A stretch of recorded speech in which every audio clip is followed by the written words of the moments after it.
Many centuries ago, a young maid named Clara meets Ralph, a wealthy socialite from a reputable family known as the Wilherns. In time, the couple falls in love, which ultimately leads to Clara conceiving a child. Sadly, the Wilherns disapprove of Clara due to her low economic status and forcefully pressure Ralph into marrying a bride from a more dignified background. Clara is heartbroken by the Wilherns' rejection and ends her life by committing the unthinkable. This act causes Clara's mother, who also happens to be the town's witch, to grow resentful of the Wilhern family, who really should have done a background check. One night, the old witch carries out her revenge by bewitching the elitist family with a generational hex. The bereaved mother curses the next daughter born of the Wilherns to have a face of a pig. However, the witch does add one loophole. The curse may be broken if someone from an elitist family grows to truly love the pig-faced daughter. For many years, the Wilherns had son after son after son, with no daughters to bear the curse. As generations pass, the curse grows into an urban legend, with the present-day Wilherns paying it no mind. However, their good luck eventually runs out as a young girl named Penelope is born into the family. True to the curse, Penelope has a hideous pig face that scares all who lay eyes upon her, including her own mother, Jessica. After her birth, news of Penelope's ominous face makes rounds around town, causing the press and the general public to go into a frenzy. To protect Penelope from the curious reporters, Jessica fakes her daughter's death and locks her away in their mansion, away from the public. Jessica also seeks medical help to fix her daughter's disfigured face. However, all her efforts prove abortive, as even the best doctors have trouble fixing her face. With no other way of changing her pig-like features, Jessica turns to the curse's loophole and tries to find Penelope a husband from a rich family who truly loves her. Once Penelope clocks 18, she's made to date many potential suitors, none of which are allowed to see her face at first. Sadly, for years, these set-up dates never seem to work, as all the suitors race off and even dramatically overreact and jump through the windows when they finally get to see Penelope's face. To protect their daughter's privacy, the Wilherns' butler, Jake, would catch these runaway suitors and force them into signing a non-disclosure agreement. For a while, this tactic works pretty well. However, one afternoon, things changed as a wealthy suitor named Edward had successfully outrun the butler and reported the case at a nearby station.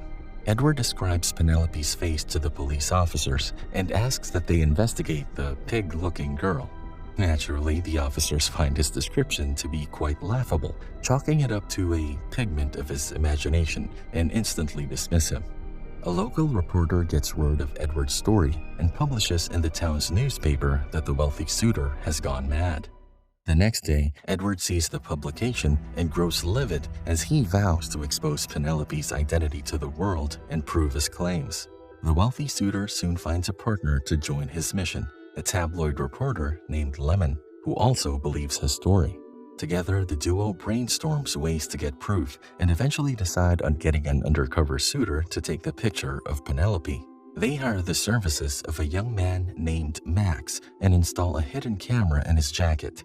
On their instruction, Max heads to Penelope's house and joins the other suitors who are waiting to meet her.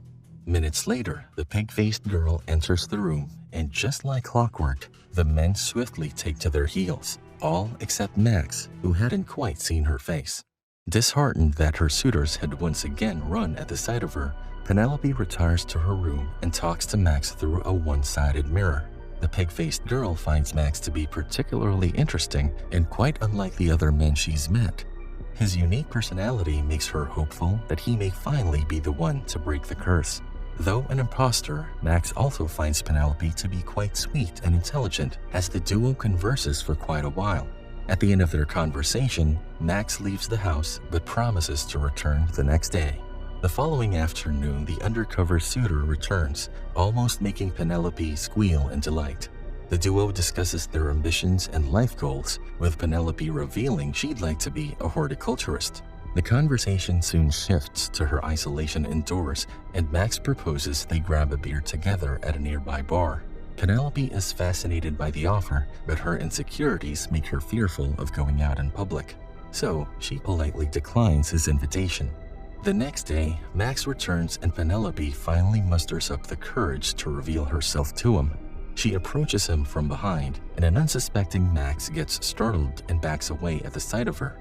Unlike the others, Max doesn't run, but he is taken aback by her hideous face. His reaction really hurts Penelope, prompting the pig-faced girl to sprint out of the room in shame. Feeling guilty about taking the undercover job, Max exits the house and calls off the deal with Lemon. Meanwhile, Jessica spots Max interacting with Lemon and instantly recognizes the reporter. Seeing this, she realizes Max is a spy and tries to stop him from re-entering the house.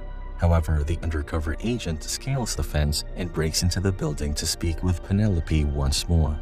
Desperate to break the curse, Penelope explains the spell's loophole to him and begs Max to marry her. Not coming from an elitist family, Max realizes he can't break the curse and turns down Penelope's offer. The pig-faced girl is disappointed by his answer and orders him to leave as she breaks down in tears. That night, a devastated Penelope breaks out of the house and runs away from home. Using a scarf to cover half her face, Penelope enters the outside world and is fascinated by it. After adapting to her surroundings, the runaway daughter calls her parents via a payphone, informing them that she is all right.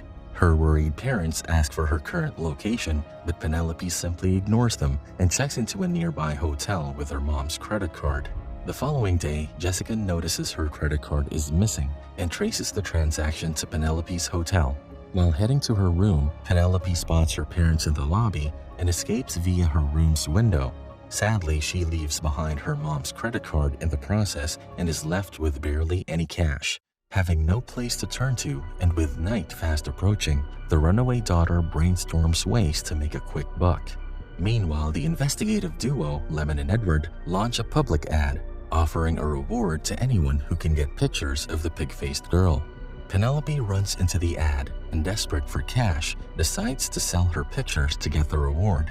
She heads on over to a photo booth and uses her last remaining pennies to take multiple photos, after which she calls Lemon to make the trade. Upon agreeing on a meeting spot and time, Penelope hands the pictures to Lemon in exchange for cash. After retrieving the photos, Lemon has a change of heart and is skeptical about revealing the young girl's identity to the world. Sadly, Edward isn't as empathetic and decides to go on with a plan to clear his name and prove his claims. The next morning, pictures of Penelope are plastered all over the city's newspapers and magazines, with the story spreading like wildfire. Later that day, an undercover Penelope goes into a bar and orders a drink. Inside, she meets a young woman named Annie, and the duo instantly get along. A curious Annie notices Penelope is hiding half her face and questions her new friend about it. In response, the pig-faced girl lies that she recently got a bad nose job and is hiding it until it fully heals. Annie finds her story quite strange, but doesn't think much of it. After the girls finish their drinks, Annie offers Penelope a ride on her bike. Together, the duo explore the city as Annie shows her around town. Weeks later, the runaway daughter adapts to her new life and is out getting groceries when she runs into her parents. Scared of losing her freedom, Penelope sprints at the sight of them with her parents in hot pursuit. She swiftly races down the street and makes some sharp turns right before entering a bar from earlier. Luckily, she meets Annie there, but passes out shortly after due to breathlessness. The concerned Annie pulls off her scarf to help her breathe, but in doing so, exposes her true identity. When Penelope regains consciousness, she finds herself in a hospital surrounded by fascinated reporters taking pictures for their respective publications. After she's discharged from the hospital, Penelope returns home to her parents and soon becomes a local sensation. The general public is intrigued by her story, causing her to be regarded as a well-liked celebrity. Upon discovering Penelope has amassed many fans, Edward is cajoled by his parents into marrying the pig-faced girl. Edward is initially repulsed by the idea, but eventually succumbs to his parents' demands and proposes to Penelope. On receiving his proposal, the newly turned celebrity immediately sees through his ploy and rejects his offer. Penelope's mom, Jessica, is horrified by her answer and reminds her pig-faced daughter that Edward has the ability to finally break the curse. Hearing this, she has a change of heart and reluctantly agrees to marry him in hopes of losing her pig-like features. News of their engagement spreads like wildfire, with Max getting word of the upcoming wedding. Aware that Edward doesn't truly love Penelope, Max decides to confront him and attends the couple's engagement party. Max secretly meets Edward in the restroom and threatens to expose his true intentions to Penelope if he doesn't call off the wedding. This threat doesn't faze Edward, as the young socialite cockily boasts that Penelope is too desperate to back down from the wedding. After their conversation, Edward returns to the party and reunites with his fiancée, while Max helplessly looks on. Weeks later, the day of the wedding finally arrives. Penelope dresses up and joins Edward at the altar as the priest reads out the wedding vows. Not being able to bear the sight of her, Edward looks away from Penelope as he agrees to take her as his wife. Moments later, the priest also reads Penelope her vows and questions if she'd take Edward as her husband. At that moment, Penelope ultimately chooses not to settle for a husband who doesn't love her and rejects the vows right before running from the altar. Penelope sprints back into her locked room with her mom in hot pursuit. Jessica pleads with her daughter to return to the wedding, as it is her one chance to finally break the curse. However, Penelope refuses and declares, after many years of hating herself for being ugly, she's finally accepted and learned to love herself. As soon as she utters these words, Penelope falls to the ground, with Jessica rushing to her aid. Seeing her daughter's face, Jessica realizes the curse has been broken, as Penelope's pig-like features had fully vanished. Right then, we discover the twist in the tale, that the curse's loophole was never restricted to romantic love. Hence, anyone from an elitist family, including herself and her parents, could have broken the curse years ago. Sadly, the disdain for her looks had stopped her mom and dad from truly loving her. However, with her newfound self-love, she had finally broken the spell all by herself. Learning this, Penelope's parents feel regretful for not accepting their daughter despite her looks, and profusely apologize for their actions. A forgiving Penelope accepts their apology as the family shares a warm embrace. That afternoon, the family's butler, Jake, resigns and exits the house premises. As he leaves, Jake transforms into a witch, thus revealing himself to be Clara's mother, and that after many generations, the Wilherns are still allergic to background checks. Weeks later, Penelope packs and moves out of her parents' house as she heads off to start a new life. News of the broken curse is kept under wraps to avoid drawing the public's attention and to allow her to live a normal life.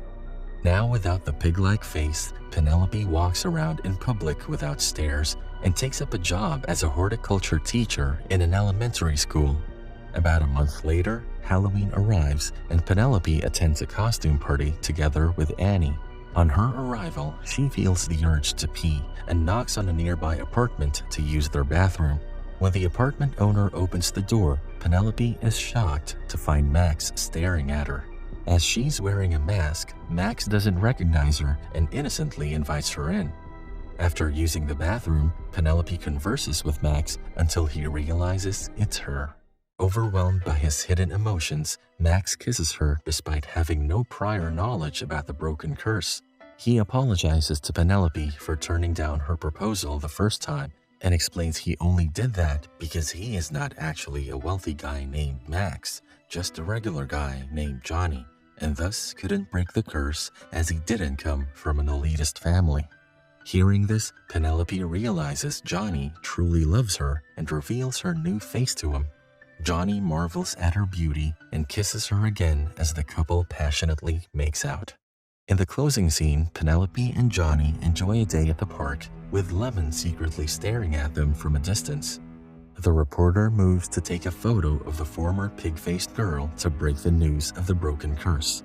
However, seeing how happy the couple is, he decides against it and leaves them to enjoy their private life together. And that's a wrap for this movie recap. Thanks for watching. Can I face this? Can I make it? I feel faithless, wish I could replace this. I need changes, I wanna be the greatest. So I will chase it, I will be courageous. outrageous. Waking up, every day's tough. I'm just hoping I can make it through the same stuff. Got a bad